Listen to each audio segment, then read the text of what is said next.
Deng Xiaoping, Marxism is a Science. Section.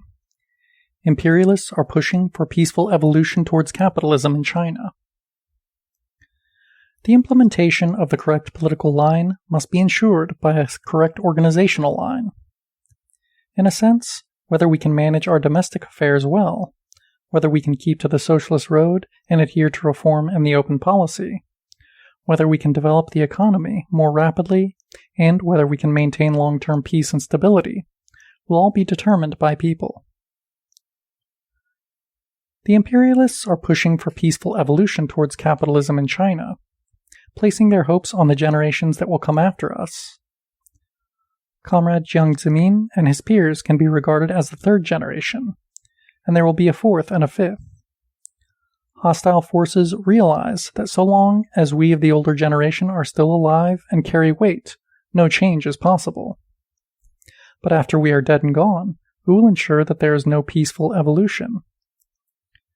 So, we must educate the army, persons working in the organs of dictatorship, the Communist Party members, and the people, including the youth.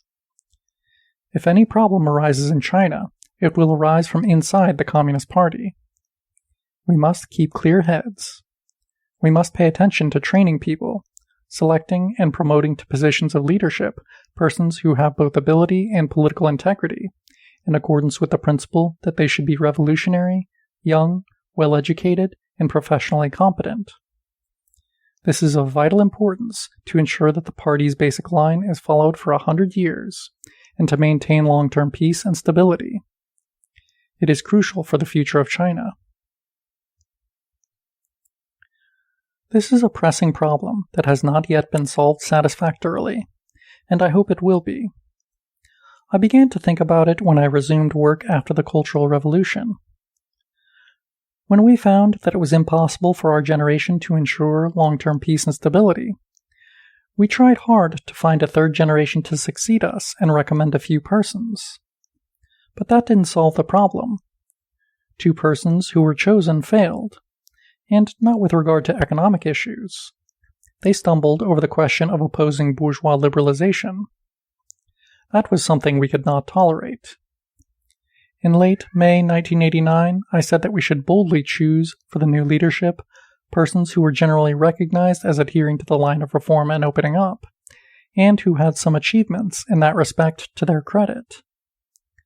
This would convince the people that we were wholeheartedly committed to that line. The masses judge from practice. When they come to the conclusion that socialism is good, and that reform and the open policy are good, our cause will flourish forever. More young people should be promoted to positions of leadership. The present central leaders are rather advanced in years.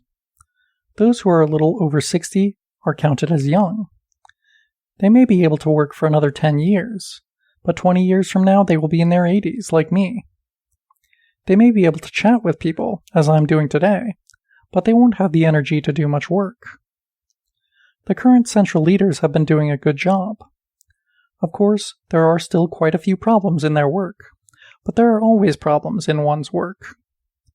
It is essential for old people like us to stand aside, give newcomers a free hand, and watch them mature. Old people should voluntarily offer younger ones their places, and give them help from the sidelines, but never stand in their way. Out of goodwill, they should help them when things are not being handled properly. They must pay attention to training successors of the next generation.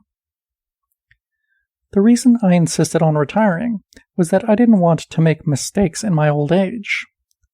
Old people have strengths, but also great weaknesses.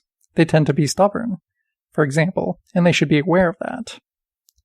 The older they are, the more modest they should be, and the more careful not to make mistakes in their later years. We should go on selecting younger comrades for promotion and helping train them. Don't put your trust only in old age. I was already in a high position when I was in my 20s. I didn't know as much as you do now, but I managed. More young people must be chosen, helped, trained, and allowed to grow. When they reach maturity, we shall rest easy. Right now we are still worried. In the final analysis, we must manage party affairs in such a way as to prevent trouble. Then we can sleep soundly. Whether the line for China's development that was laid down at the third plenary session of the 11th Central Committee will continue to be followed depends on the efforts of everyone, and especially on the education of future generations. One of our problems today is formalism. Every time you turn on the television, you see a meeting being held. We hold countless meetings, and our articles and speeches are too long and too repetitious in both content and language. Of course, some words have to be repeated, but we should try to be concise. Formalism is a kind of bureaucratism. We should spend more time on practical matters. That means saying less and doing more.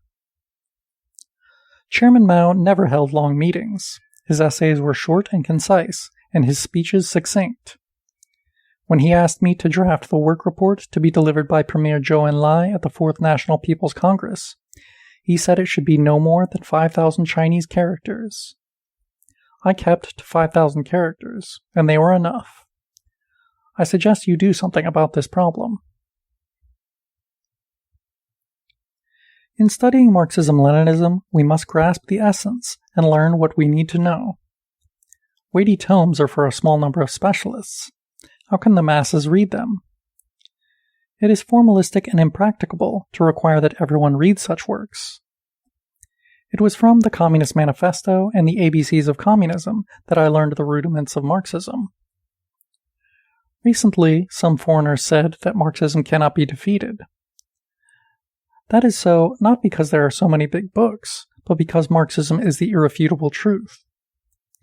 The essence of Marxism is seeking truth from facts. That's what we should advocate, not book worship. The reform and the open policy have been successful not because we relied on books, but because we relied on practice and sought truth from facts. It was the peasants who invented the household contract responsibility system with remuneration linked to output. Many of the good ideas in rural reform came from people at the grassroots.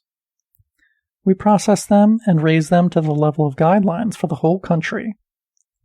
Practice is the sole criterion for testing truth. I haven't read too many books, but there is one thing I believe in: Chairman Mao's principle of seeking truth from facts. That is the principle we relied on when we were fighting wars, and we continue to rely on it in construction and reform. We have advocated Marxism all our lives. Actually, Marxism is not abstruse. It is a plain thing, a very plain truth.